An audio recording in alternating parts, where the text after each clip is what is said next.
Wairimu, welcome. Asante sana. This is where we fix the nation, one conversation at a time, and all conversations do matter, because all these conversations help us to fix the nation, one way or the other.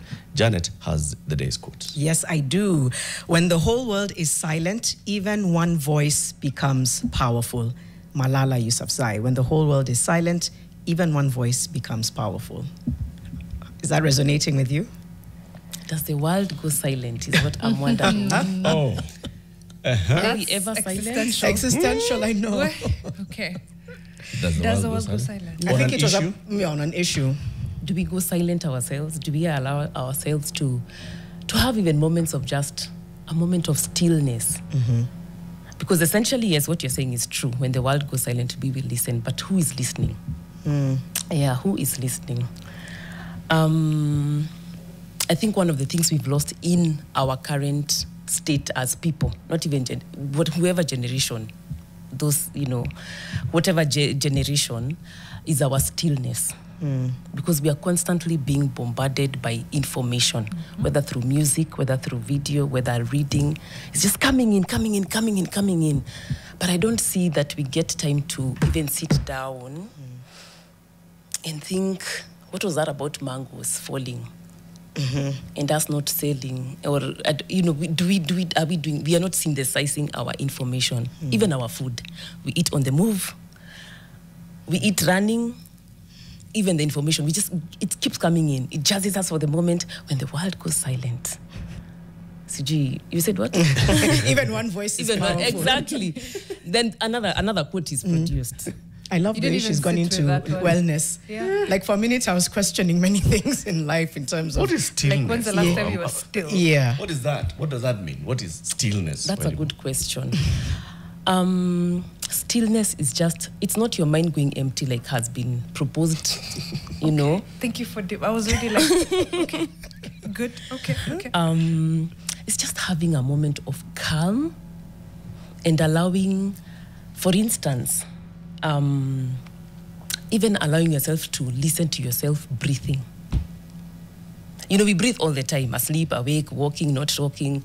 But do we ever pause to just follow our breath? Like how it comes in, how our body behaves when we are breathing. And maybe that's something we need to do here. If God wanted us to do that, he'd have put a way in which we have to pause and listen. He made it automatic. No, it's about intentionality. God did not intend for us to listen to how we breathe. No. Or to count how many times we blink. Mariam is looking at him. It's breathing exercises. It's breathing exercise. Why? I'll tell you why. Still, okay. That's a very good question. I keep saying God is so intelligent. He put even a stress response system. We are inbuilt. We are born with it. We don't have to get it. So you buy it, or else half of the world would just go. Why is what Eric is asking. Why should I bother how I breathe?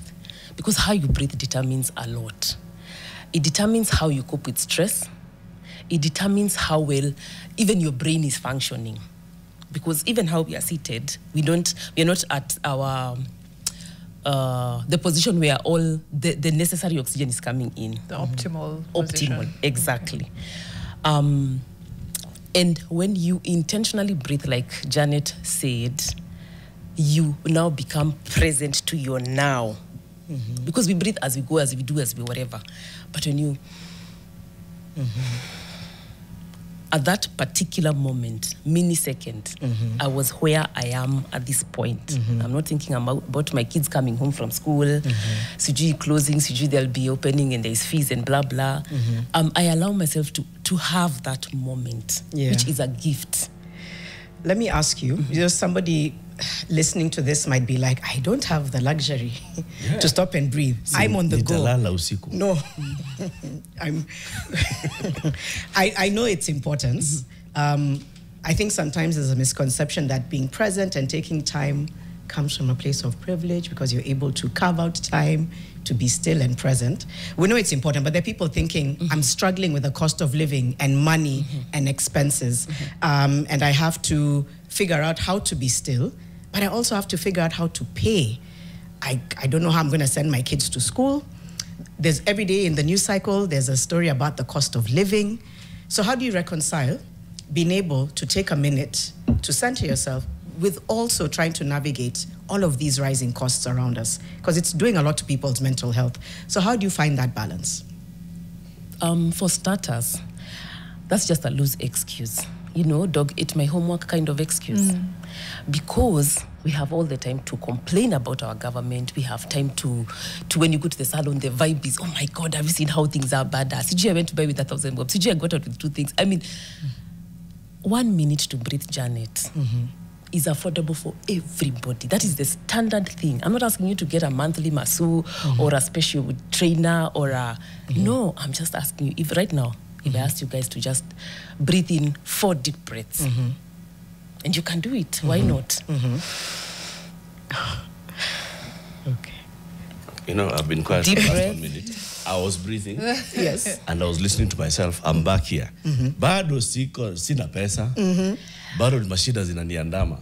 So you've done the breathing. Yes. What's a What you coping have strategy? done, what you have done is, number one, you've seized the moment and you've come to a moment of stillness. Now, essentially, we are very habitual human beings, and our habits are usually, it's what you train your brain is what you do. Getting busy all the time until you fall dead asleep. And then we repeat it to, the whole year. So even this is something you train yourself, And Kenyans, we clap for busyness, but we don't appreciate moments of Pause. just pausing, kadogo too, not too much. And how has money come to you? I can tell you the truth, Latif. True wealth sometimes is not just money. True wealth is your health. You can have all the money you have wherever, in investments and wherever, but if you have to breathe with help, that money becomes meaningless. Yeah. The big house is no longer useful if you cannot enter the rooms. You have to be helped. Take me here, it beats the purpose. Yeah. So what are some effective strategies then for coping with financial stress and anxiety? Yeah, there's something you said about things are not changing. Probably things are becoming worse. I think the number one thing I have realized that causes a lot of mental stress is lack of acceptance. We don't want to be where we are now. We want to be where I want to go, where I saw Janet going. We don't have the time to, not even the time, we have not been taught the one statement called acceptance. Just accepting. By the way, ni kubaya kiasi. I may not afford the car holiday I used to go to once in 2 years. First, accepting. Because even mental issues like depression and serious anxiety, they come from not accepting. You're just stuck on, I was going, it has to be, so your levels of anxiety go up. And if you can't do that, depression. Because let's be honest, we are influenced by our systems. We are part of a system. Everybody comes from there's the nation media system. You have your family of origins, that's another system. Your chamas are systems, and all those systems influence how you think. Yeah. There's a saying that goes, I am not who I think I am. I am who I think you think I am. So if I think that Janet thinks that I'm a super mom, I'm going to be so hard on myself to be that super mom because that's what I think she perceives me to be. You don't want to disappoint Janet. Yes. And there's a shame aspect. So if Eric thinks that all of us think he's a super media and he has to be in a, I don't know, flying into work every morning, he's going to kill himself hiring choppers to appear. So keeping up appearances. Yes. Instead of accepting, by the way, it's okay to go to work in a, I don't want to mention. I hear you. So there's Yes. okay. And I can see the acceptance line. All right? But to what degree do we accept? So do I accept that, yes, I am not going to be able to feed my children today? Do I accept that it's end month, the landlord expects me to pay rent, and I am not going to be able to actually meet the rent obligation? Do I accept that my children are coming home, I don't have money to feed them for the duration that they are here, and even worse, I don't know how they're going back to school. They're coming home with a fee invoice, and I don't know how I'm going to sort it out. Do I accept those? First of all, I'll answer that, but I'm already picking anxiety from your statement. Yes. Because you're already going into a future you don't have yet. Yeah. Okay. Do I accept? Acceptance is always the first position. When you accept, you reduce the pressure you're already putting on yourself. And then when you accept, you allow yourself to be in that moment of, by the way, there is no food here. So when you accept, you're like, and I have a neighbor called Janet. Could she have some extra ugali? Or I have a grandmother who I've not talked to in 2 years. Might she perhaps have some maize she harvested?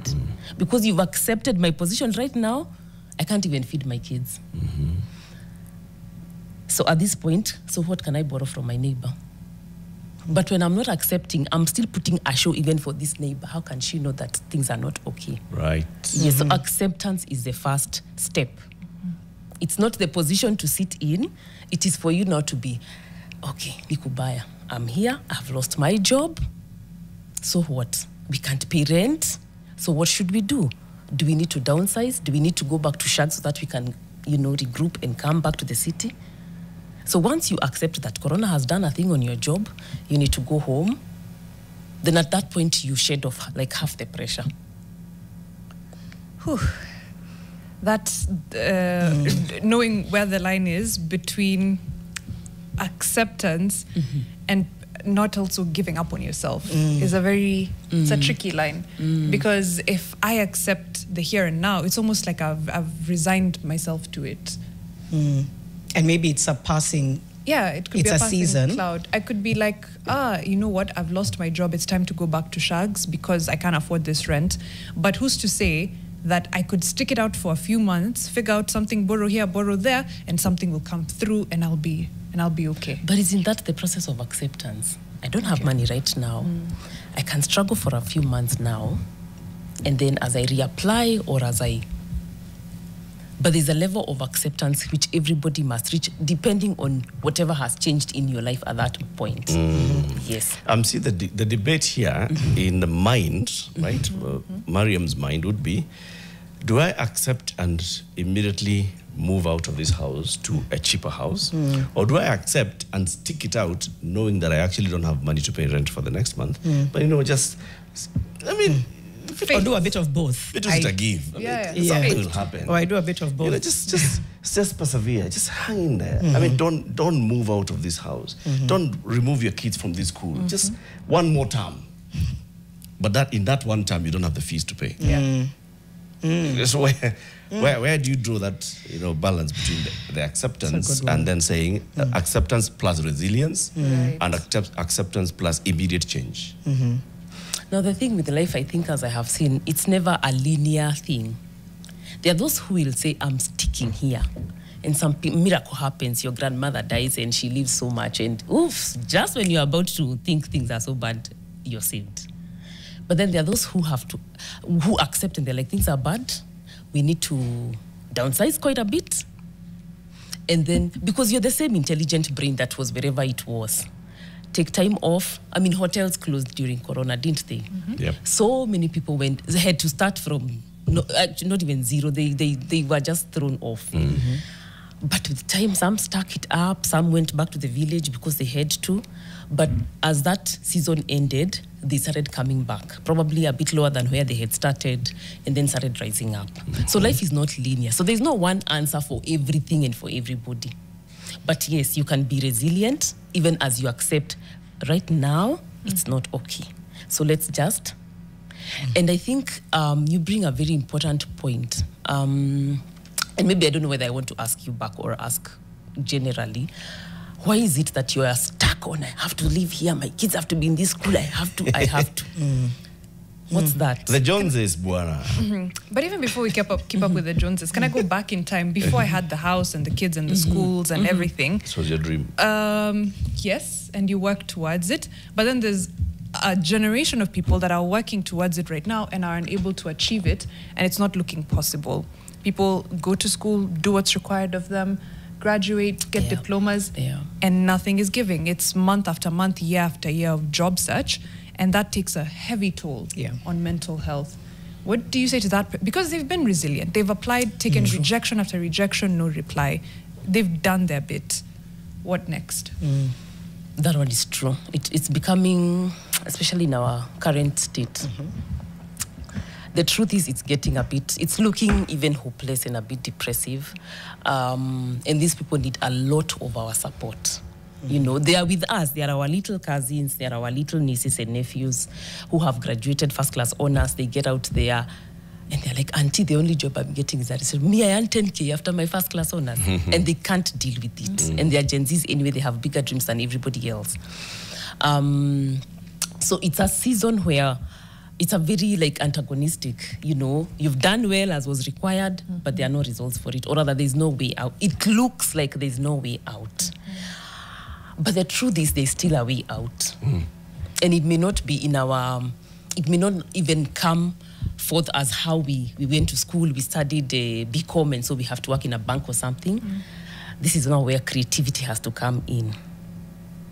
But creativity will not come, like you said, if we are not still enough. If all we are getting is bombarded by TikTok videos and sijui nini, and so our minds are always full of, you know, breaking news or breaking vibes, breaking latest dance, breaking I don't know what, you know, where Janet went for her holiday.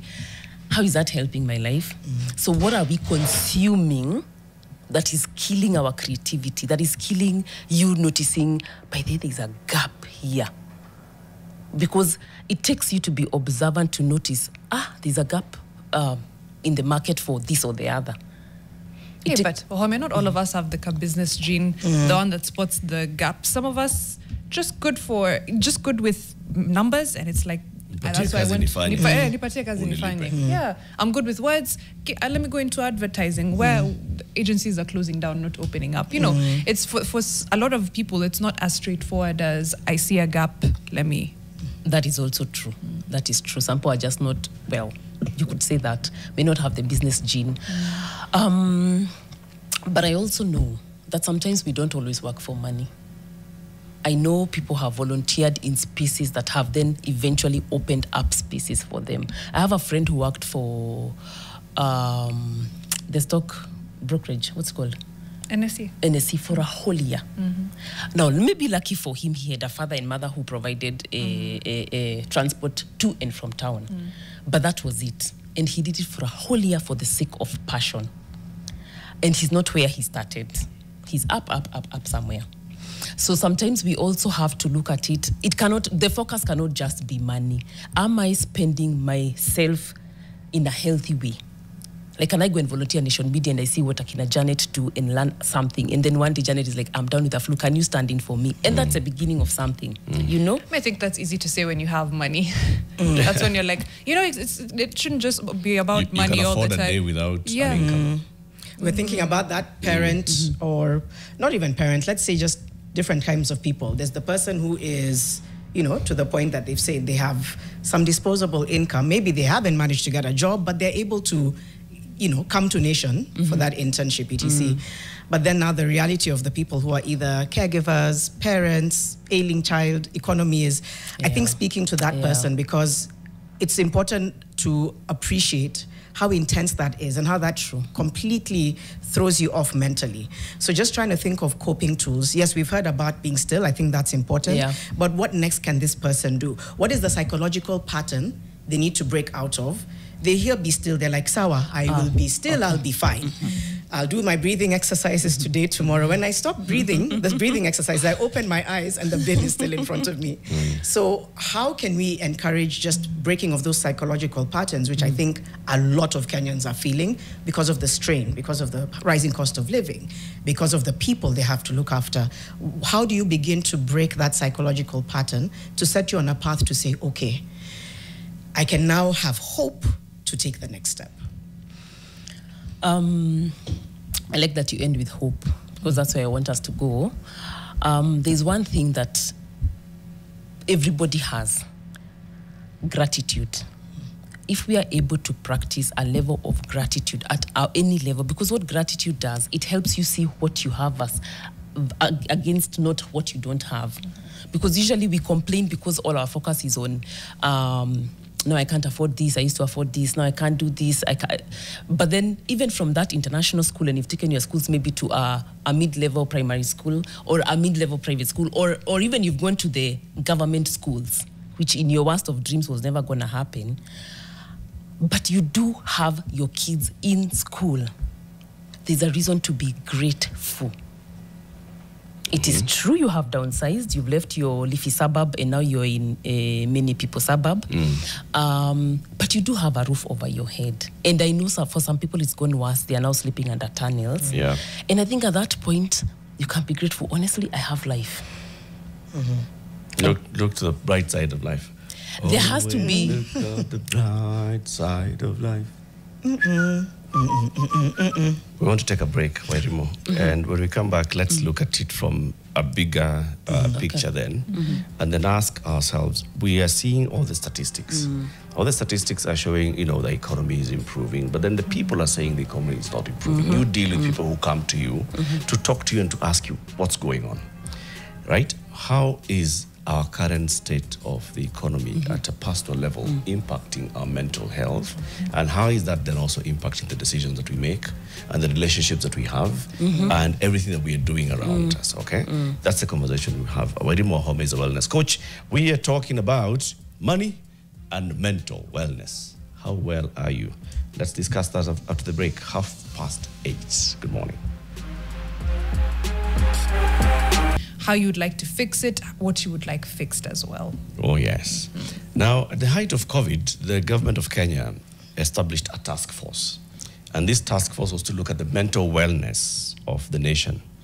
The task force was led by psychiatrists, and it had people who were experts on matters of wellness and medicine. And they came up with a report that said that we actually have a mental health crisis in Kenya. And they asked the government to declare mental health a national emergency. So we can then focus on mental health. Now, we have seen what's happening in the country. Those incidences of violence, of just abrupt violence. You're walking down the street, you just brush somebody's shoulder and you're like, boss, and you're like, hey, this is happening in all. This person, if you ask them, they're dealing with so many things. They're walking around with excess baggage, not just the adults, even the children. They are dealing with so much and carrying excess baggage. And all this combined is affecting our mental health. We're having a conversation today about money and mental wellness. And Wairimu is our guest. Wairimu, the people who come to you, just seeking support, can you say that many of them, when you listen to the issues that they bring up, it goes back into the pocket? Partly, yes. It goes back to the pocket, especially where there's threat to how that pocket is made full. There are rumors of right-sizing, rumors of we might, and that sets up someone into an anxiety mode. Now, let me start by saying that, or rather go back a little bit to what this situation is causing, all these financial pressures. You can't meet bills. There's a mortgage that is now behind by 3 months. Kids are closing. I'm not sure I can feed them, and I'm not sure I can take them back to school. Or I have graduated, it's been 6 months and nothing coming up. Now, how we were created by our Creator is that anytime our brains or our minds perceive something as a threat, we enter into survival mode.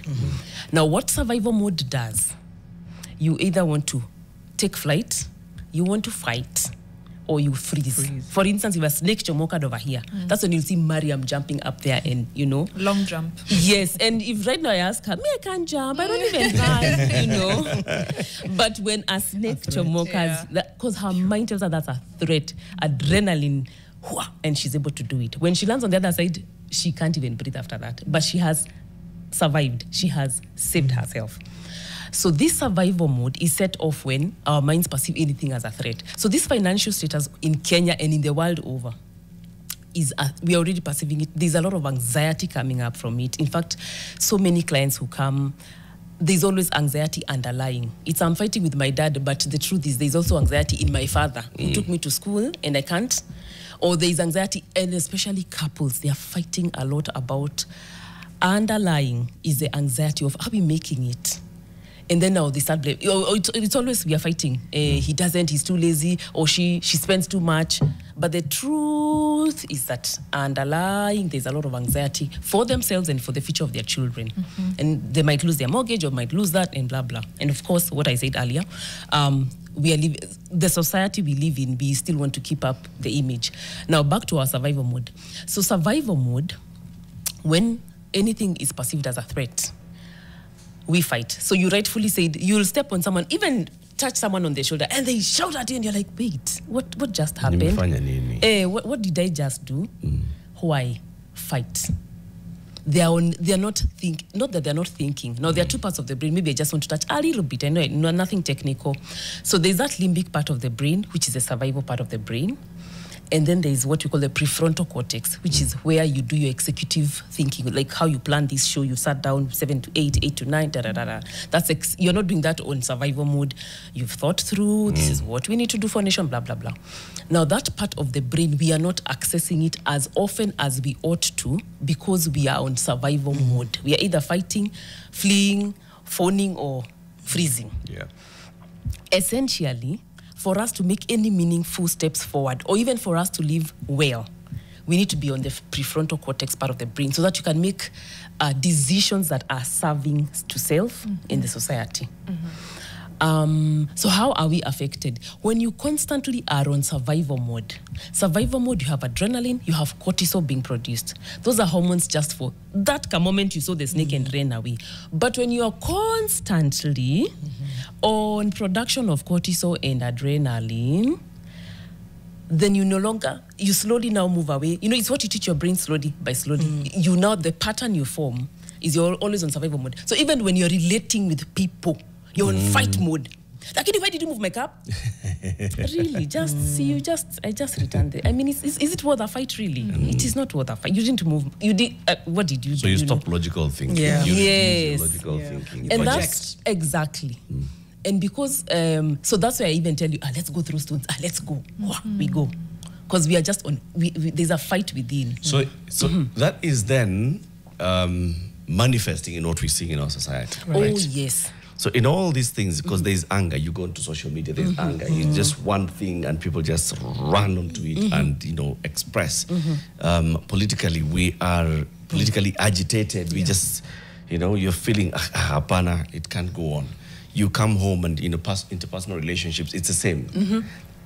Many cases, just like we had a principal magistrate here the other day and telling us, he's seeing a steady rise in the number of people who are going to court seeking to break their marriages. Yeah. It's not working, right? Yeah. So we are seeing breaking of marriages, we are seeing all these things, and it's all because of our mental health and our mental wellness. And I just wanted to read something here from last year.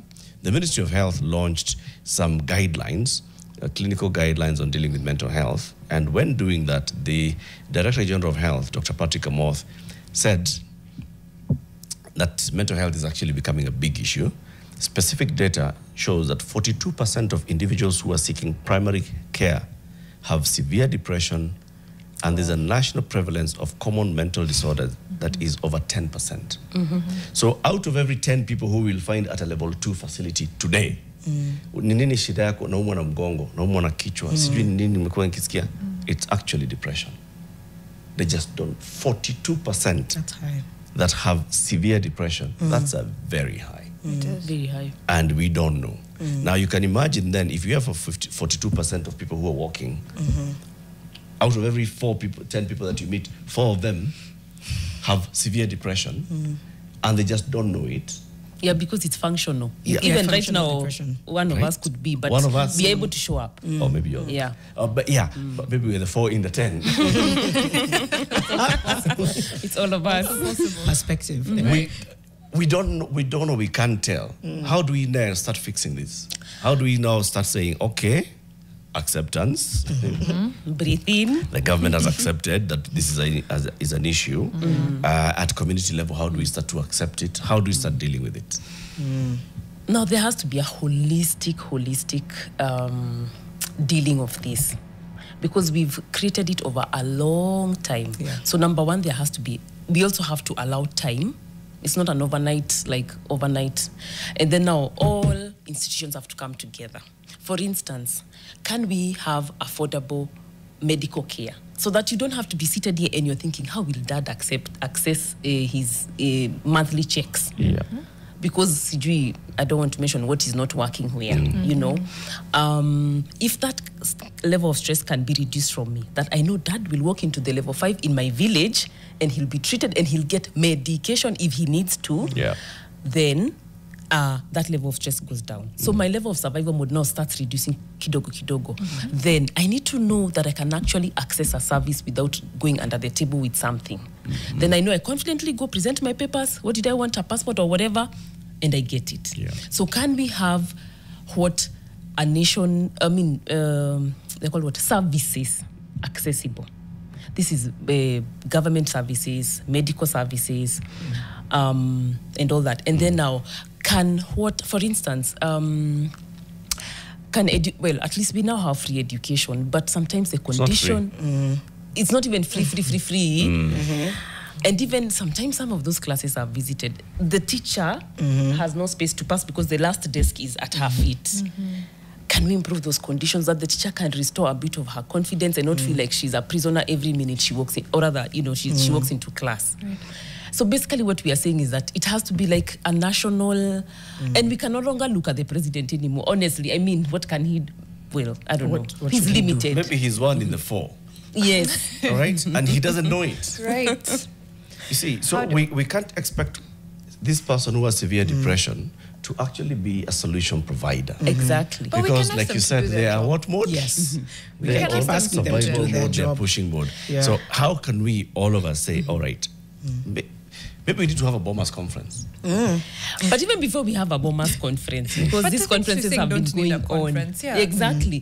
Can we, on our grassroots level, we have what we call, like churches, they bring people together freely. They don't advertise. Well, they may, but usually people gravitate. We are highly a religious society as Kenyans.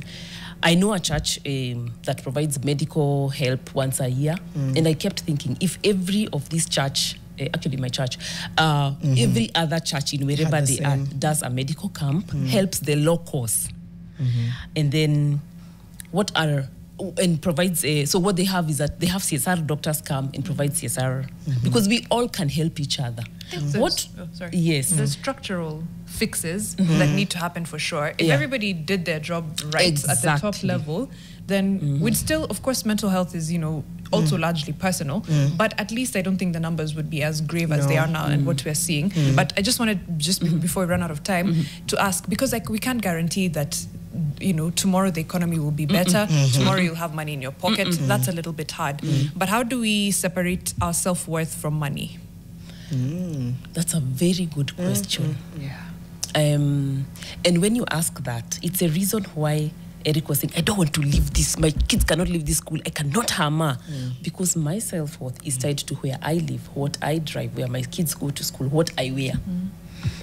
Now, it's a societal, we also have now to be present with yourself. Am I wearing fake nails because I saw Janet wearing them? Because there's so many things we do based off what I saw, what so-and-so is doing, but it's not serving you as Miriam. Mariam. It's not serving you as Mariam. And so Mariam, how do we do that? Number one is just being present with self. Present with self. And present with self means you're not comparing yourself with what you watched so-and-so doing and going I don't know where. Hey, easier said than done in today's age. For real, easier said, because we have the billboards in our houses, in our pockets. We no longer have to get out to see billboards. We carry them with ourselves. So easier said than done. But for your wellness, if you don't stop comparing yourself with another, then the statement, I am not who I am, I am who I think you think I am, then we'll perpetuate that. Okay. Then from a national perspective, I can separate my self-worth from money, but how do we fix from a national perspective the mental health question outside of the structural issues? Because we can we can lobby, we can push, we can, you know, we can fix the nation, have these conversations every day. But there's still people who are in that 42% who are severely depressed. There's the 4 out of the 10 who are severely depressed. How do we help? First of all, accept that the help cannot happen immediately. So to achieve pressure, we want to fix. And fix now. It's not going to happen. Perhaps, maybe let me just say this, and this is not out of lack of faith, but even 2-3 years, don't expect things to change mara moja. It has to be trickling, because even how we went down, we trickled down, pole pole. Like in the last 5 to 10 years, we were not having the levels of divorce rates we have now compared to. And some of the couples who come even for session, I listen, you know, we are trying to even figure out where are they, you know, parting ways. Setting small, yeah, sorry, go ahead. Sorry, I want to read this is the report on mental wellness that was commissioned by the government. And this is what the report says, that the task force recommends the following concerning mental health and well-being: a presidential declaration of mental ill health as a national public health emergency, national and county governments to establish amenities and facilities to provide recreational activities to the public, recreational activities, public parks and such. Employers to ensure healthy working spaces, fully fledged wellness centers in learning institutions staffed with psychologists in our schools, right? Mental health literacy to be incorporated in our curricula at all levels of education, schools, colleges, universities. Similar programs be designed and implemented in the community, and then we promote mental health and wellness in families and communities through community health and well-being programs. So we started with the lower ones. How do we establish those structures at community level? But you see, if it started from the very top and then there's a way in which it's coordinated, we can talk about this. Guys, we are a country with a median age of 19. And we are saying over 40% of people who are seeking treatment in facilities have a mental health issue. We are a young country where 40% of the young people of this country have a mental health issue. This is a big thing. Yeah, and I think we're good at sweeping things under the rug. Even if you look at maybe the 10 years ago, the way Wairimu said there wasn't divorce, it's because the way we approach things, it's never nuanced. It's you will get engaged, you will do counseling, and everything will be okay. And I think that's the same way we approach depression and mental illness. First, there's still shame around it. So even the same government that has talked about it is always scared of navigating it, because I think they default to growing up being told that person is either a devil worshipper or they're mad. Let me give you an example. Imagine being a government employee, you ask for a mental wellness day. You'll be asked to naniuliza nini sasa. So I think the biggest thing is we've never actually recognized it authentically. When people say, oh, we appreciate mental wellness, I keep seeing situations where I'm like, actually, no, you don't. You're still mean and gaslighting the person who came out and said they're feeling bad. You still told them really mean things that drove them deeper into depression. So I don't think we've actually recognized in principle what's on paper. That's where I think, and I also think that if we don't, we'll continue to see an escalation. So I don't know. Same. So what's the one? I know I've read something about baby steps, and it's what you said. It's the small actionable steps you can take every day. If you recognize that there's a pattern of depression, if you're lucky enough to access psychosocial services, then slowly journaling over time, a year or two, you're better. A lot of people listening or watching may not have access to psychological services, counseling. So how do they get out of their rut? Just tiny actionable steps out of my rut to begin to hear and find myself, to begin to look for that job. What are some of the steps people can take? Before I even go to the steps, I think I want to say something you mentioned, or rather just speak a little bit on something you've just mentioned, shame. Shame is big in our culture. It's almost like part of our, not our DNA, but in society, it's so much, such that even admitting that I'm struggling too, there's a whole shame aspect. Even saying that I need a mental health day or whatever, there's already shame. And it's a cultural vibe that has, especially with the generation before millennials, a lot of shame is with those. So first, even being aware of at what point am I feeling like it's a shame thing. Even just accepting, by the way, I think I'm struggling emotionally.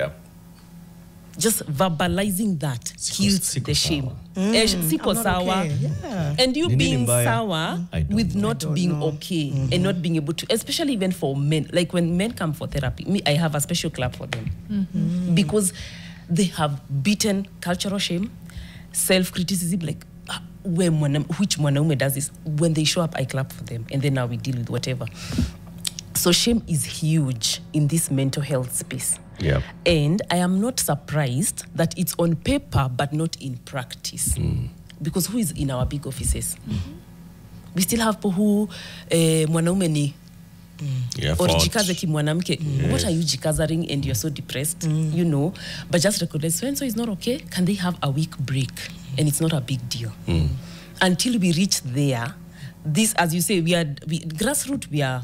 But up here where it really matters, because the nation takes up the culture of the top leadership. So until the top leadership can now okay it, like can we have a mental, even taking mental breaks? Yes. Without people taking advantage of it, because that's the other thing now, you know. And at a corporate level, because the shame comes in very different nuances.